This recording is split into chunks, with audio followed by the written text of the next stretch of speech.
Well, baby, I'm on it with a bottle of wine and an old dirt road and ready to go. Today on Live Music Nation podcast, I'm your host, Jake Gill. Today, we are with Chari Bauman.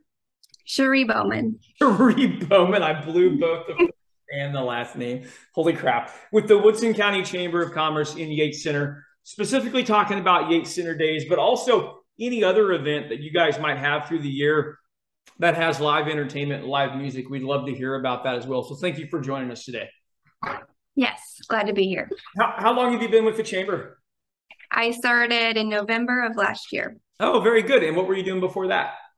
I was a third grade elementary school teacher. No way. What made that shift?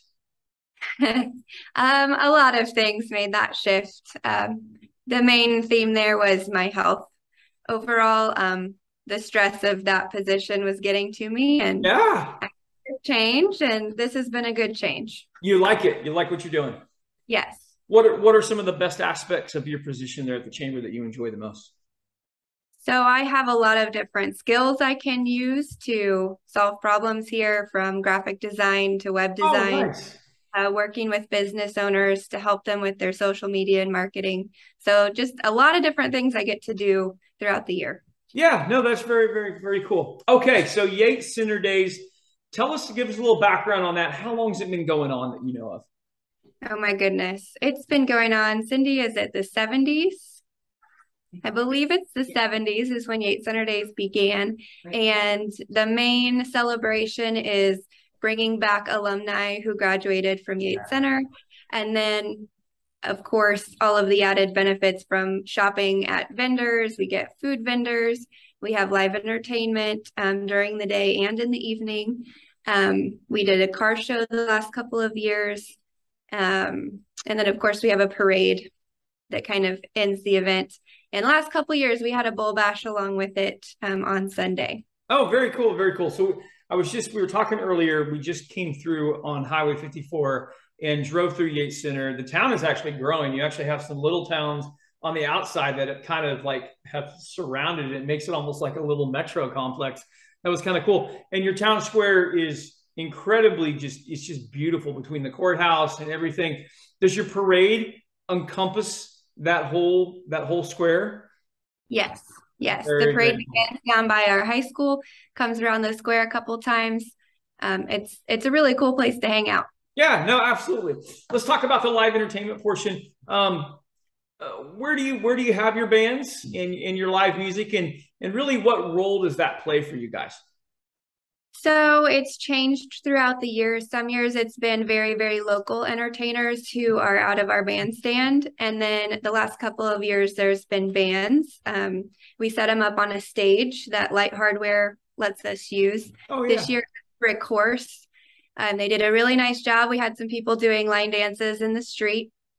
And so that was from, I believe, 11 a.m. to 2 p.m. through the middle of the day. And then we had a band at Light Hardware. They did a dance that evening. And gosh, I'm blanking on the name right now, but they're a very well-known band from the Kansas City area that does rock music and like 80s, Yeah, I believe. Yeah. Very, very, very cool. Very cool. Give us a little background on you. I want to kind of go back to this whole transition from a teacher to Chamber of Commerce. There's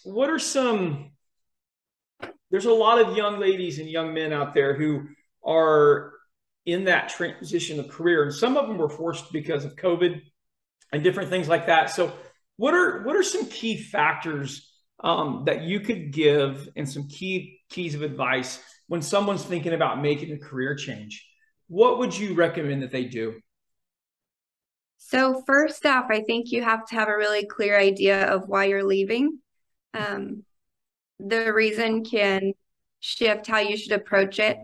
Mine was that I needed to leave, so there was no, yes, I'm staying longer. Sure. I had to cut it off. So I did not have a position ready when I left teaching. I left with anticipation of finding something. Mm-hmm. So I think having a safety net in place where you can do that if you need to is really important. If you're not in a place where you can financially handle a little bit of time without a job, then it might be time to reconsider. How important was it for you to be careful that you didn't repeat the same thing in a different position? You know, you found stresses in this job that you didn't like. How important was it? Like, is that for you, was that the time factor in between? It was very important. So yeah, I was looking for something specific that I knew would work for me. And when I was, interviewing for this position, I made it very clear kind of my background and what didn't work in the past and what would work in the future, or what I thought would work. And I really have reaped a lot of benefits from being really honest about that in the beginning. Yeah. No, I think just looking at the skill set of the educational instructor and then moving that to the Chamber of Commerce, to that director position. I mean, obviously organization is huge. People skills is huge. And then you have this added bonus of being able to, because you are a small town chamber, you've got to pretty much do everything. You know, you and your small staff, you're doing website design, you're doing graphic, which you found that you loved.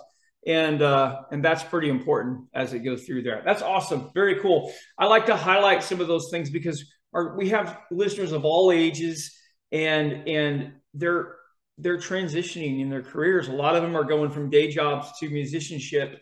And then, to be able to take someone like this as an example, going from education to leadership at the chamber. That's great. Fantastic.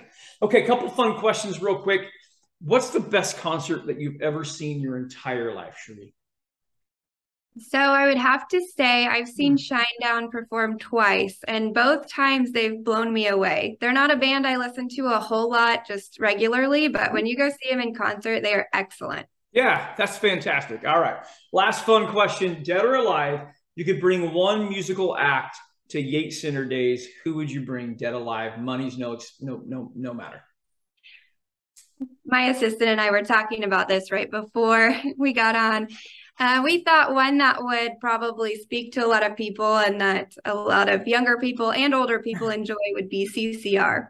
Okay. Oh, yeah. Yeah. I'm a big fan, so I would really enjoy that too. That would be fantastic. Fantastic. Well, Chari, thank you for joining us today. Thank you for what you're doing for your community. Thank you for encouraging our younger listeners who are looking at that career change, just some inspiration in doing that. That's fantastic. And love to see what you guys have got going on. You have a great community there in Yates Center. So thank you for joining me. Thank you. Well, baby, I'm on it with a bottle of